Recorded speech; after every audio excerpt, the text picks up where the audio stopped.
Pre, morning. Dito ka na naman. Musta? Topic natin ngayon, paano maging isang mabuting husband at leader ng pamilya? Subukan natin sagutin yan ha. Kasi ako din natatanong ko din yan minsan. Hindi lang naman ikaw nakakatanong yan eh.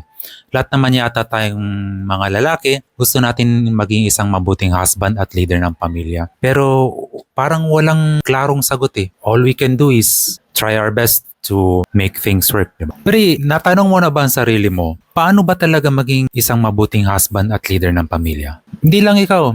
Lahat naman tayo, lahat tayong mga lalaki, itong nasa isip natin eh. Maraming lalaki, including myself, gusto nating malaman paano maging isang mabuting husband at leader ng family natin, diba? Kaya ngayon, yun ang pag-usapan natin. Try nating himayin. Sabi nila, simple lang. 3 bagay lang daw ang kailangan nating gawin. Una, kailangan daw natin maging present. Present in a sense na hindi sapat yung uuwi ka, galing trabaho, tapos manonood ka ng TV sa sofa, pero hindi ka makikipag-usap sa anak mo, hindi ka makikipag-usap sa misis mo. Hindi yun daw ganun. Dapat daw present na makikipag-interact ka. Sabi nga nila, communication is key. To resolve any problem sa isang pamilya, kailangan lang naman natin mag-open up sa isa't isa. Hindi natin pwedeng sabihin na, nagtatrabaho naman ako, kulang pa ba? Kulang talaga yun, pre. Kailangan ng family natin yung presensya natin, pre. Bilang isang leader, kailangan ng pamilya natin maramdaman ang presensya natin. Hindi sapat yung sasabihin mong uuwi ka sa sarili niyong bahay, tapos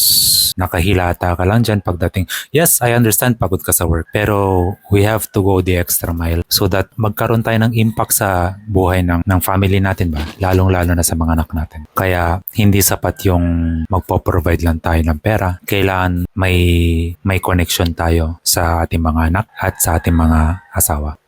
Pangalawa, kailangan natin maging leader. We need to lead by example. Malamang may mga nakikita ka sa social media, no? Yung comparison ng leader tapos ng boss. Hindi natin dapat gayahin yung mga boss na uutos tayo kung anong gagawin ng family natin. Kailangan pag may inutos ka, dapat ikaw mismo gagawin mo. Magwawalis ka, maghuhugas ka ng plato, tapos pagkahugas mo ng plato, sasabihin mo sa mga anak mo, mga anak, kayo naman maghugas ng plato, ganito ang paghugas ng plato, para matuto sila. You have to lead. Hindi pwede yung boss eh. Kung ikaw nga ayaw mo ng boss, yung bossing boss, di ba? Syempre, ganun din ang family natin. Better if we will try to be the leader in our family. Before you say anything, bago ka magbitaw ng salita, dapat iisipin mo muna kung yung papagawa mo sa anak mo, sa asawa mo, is kaya mo ding gawin. Okay. Number 3, kailangan natin humingi ng tulong kay God. Kasi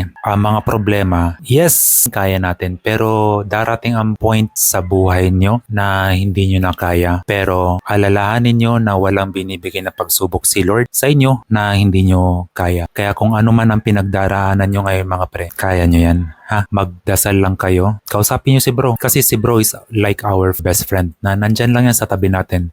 Hindi natin kailangan pumunta ng simbahan para makausap siya. A simple, Lord, please help me. Hindi ko kaya to. I need your guidance. Okay na yun. Do this every day and mafe-feel mo ang presensya niya. It's easier to go through life na hindi mo pasan-pasan ang bigat ng problema na ikaw lang mag-isa. Mas magaan ang buhay kapag ka may binabatuan ka ng problema. And that's what the Bible say, diba? Kapag ka may problema ka, go to Him para mas maging okay ang flow ng life mo. So pre, kung gusto mong maging mas mabuting husband at leader, simulan mo sa 3 actions na to. Hindi kailangan perfect, basta consistent ka. Alam ko, mahirap ang consistency. Doon din ako nag-i-struggle. Pero try your best to start, even if it's not perfect. Just start. Pag nasimulan mo naman na, tuloy-tuloy na yan. At kung may gusto ka pang idagdag, i-comment mo sa baba.